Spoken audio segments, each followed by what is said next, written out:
aí, galerinha linda, beleza? Tudo tranquilo com vocês? Rapaz, essa semana que passou eu tô com uma turma nova, que é a turma de Polícia Militar, perspectiva do edital sair, todo mundo aguardando aí que o governo do estado libere o edital. Tudo indica que 2019 a gente vai ter aí muitos concursos, turmas cheias, né? Eu achei interessante porque não é um costume do baiano, do nordestino em si, se preparar, né, antecipadamente para concursos.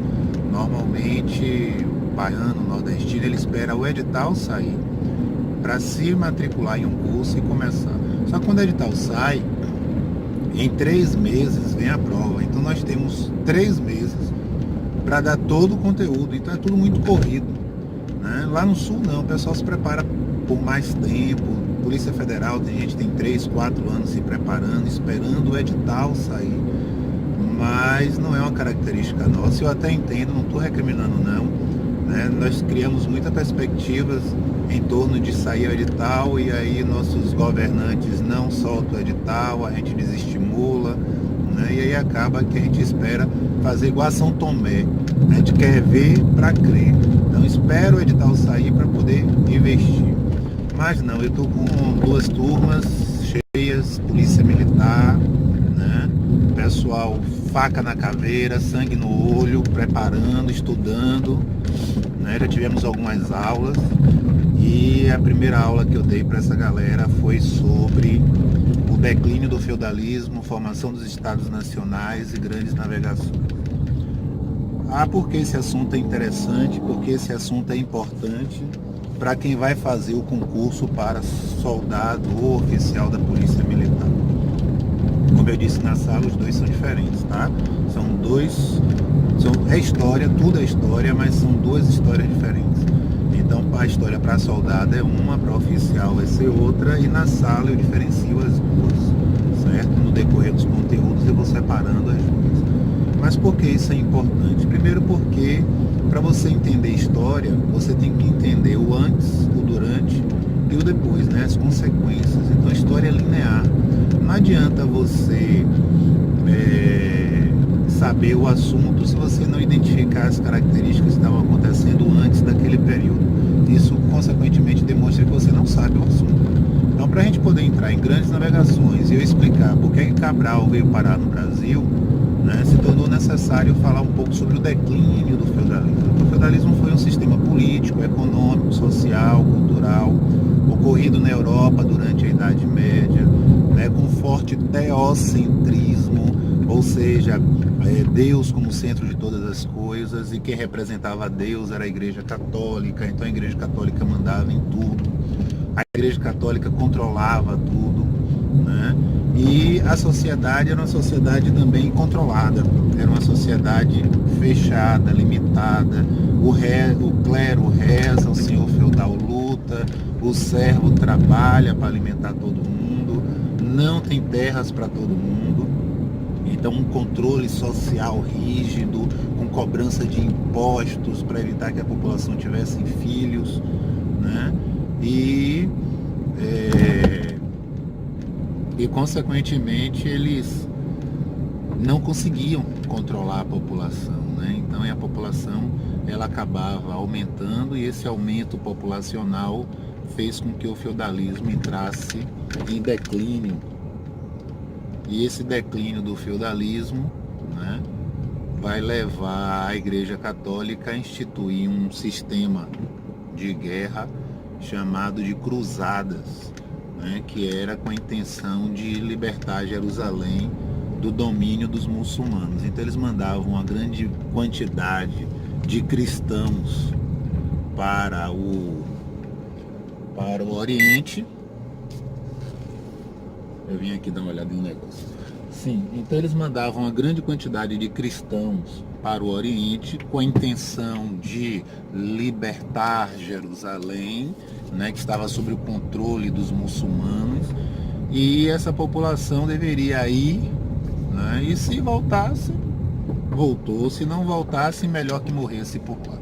Professor, mas morrer por lá? Sim, porque se eles morressem por lá, a população europeia estava controlada. Então o excedente, né? Aqueles que não tinham terras, aqueles que estavam destoando da sociedade medieval, eram enviados a Jerusalém com o intuito de que eles ficassem por lá. Né? Houve uma cruzada de mendigos, né? Houve uma cruzada de crianças. Então a intenção da igreja, na verdade, era manter a população europeia controlada. O problema todo é que ela não vai conseguir. Muitos cruzados, né, que foram a Jerusalém, quando voltaram com um gosto diferenciado.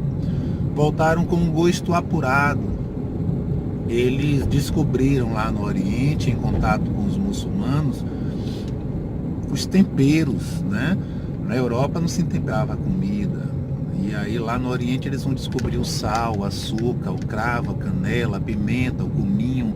Na Europa se usava algodão, tecido pesado, né? Difícil de secar, que fede.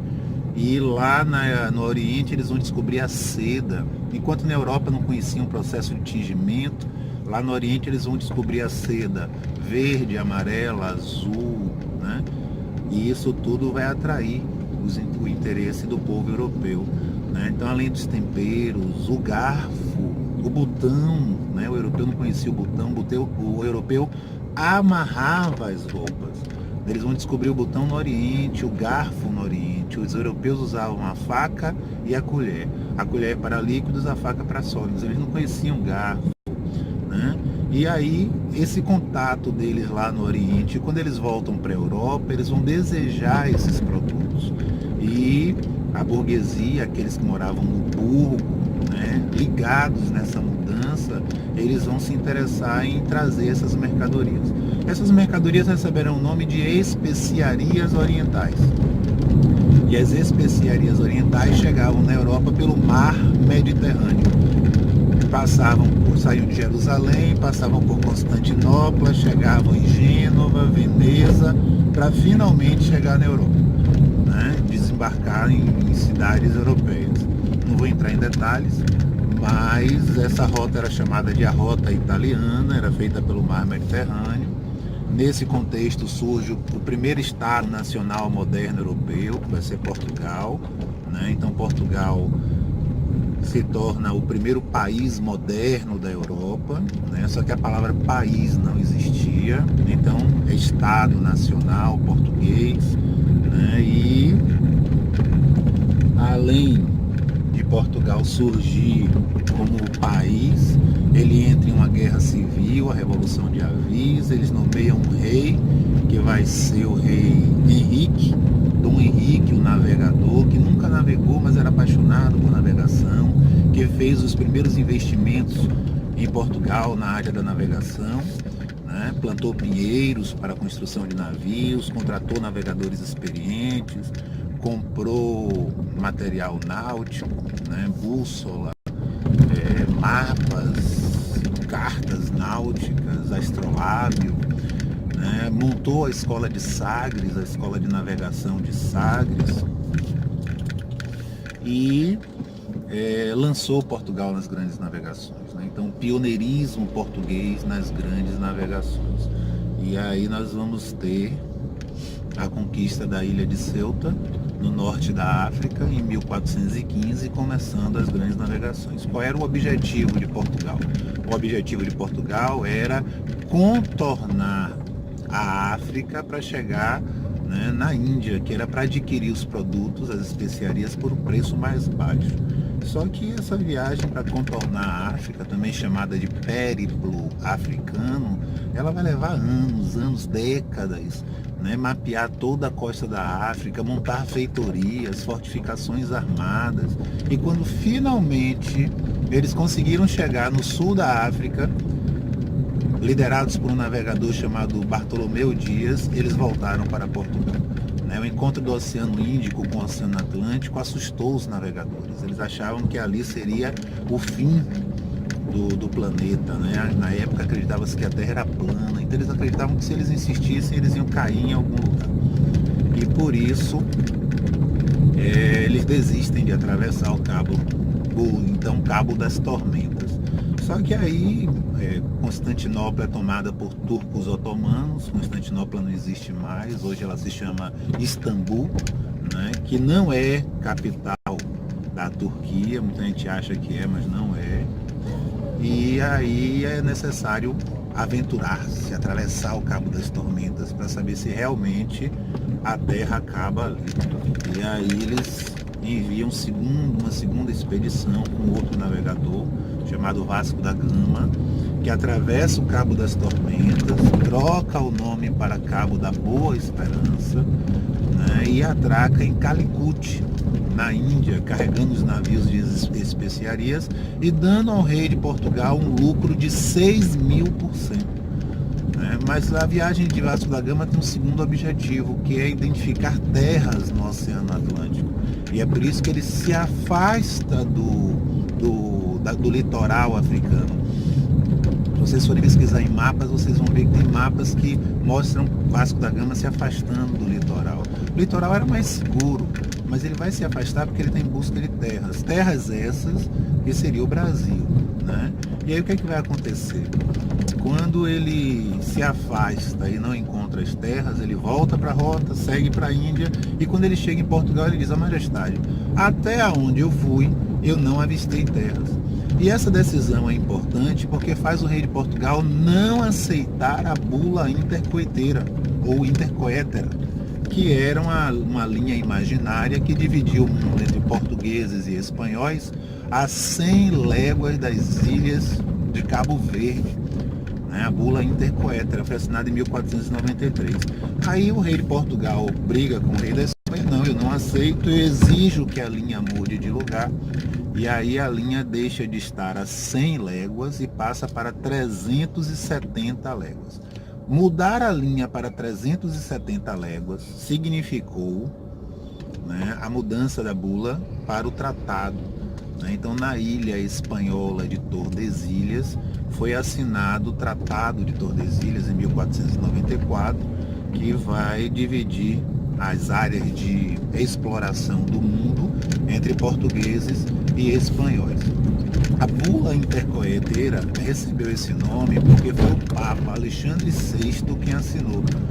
Então o Papa Alexandre VI dividiu o mundo entre os dois, e aí o documento se chamou Bula Intercoeteira, mas ela não foi aceita, e aí mudou para Tratado de Tordesilhas, assinada pelos reis de Portugal e Espanha, os reis ibéricos, na ilha de Tordesilhas. E aí vem a segunda expedição depois de Vasco da Gama, liderada pelo fidalgo português Pedro Álvares Cabral, que vai desviar mais ainda da rota, muito mais do que Vasco da Gama, e vai acabar aportando aqui no Brasil, achando que era uma ilha de Vera Cruz, depois mudou o nome para Terra de Santa Cruz, para finalmente ele chamar de Brasil. Mas na expedição de Cabral havia um escrivão, Pero Vaz de Caminha, ele descreve o que ele vê no Brasil. E aparentemente o Brasil não tem nada a oferecer, né? O Brasil não tem ouro, não tem especiarias, não tem prata.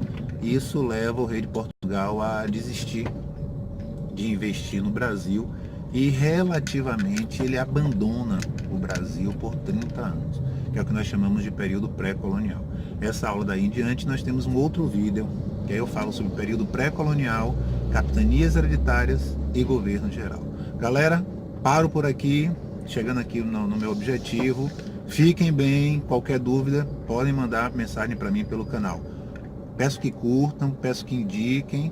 Beijo enorme no coração de cada um de vocês. Sucesso na vida!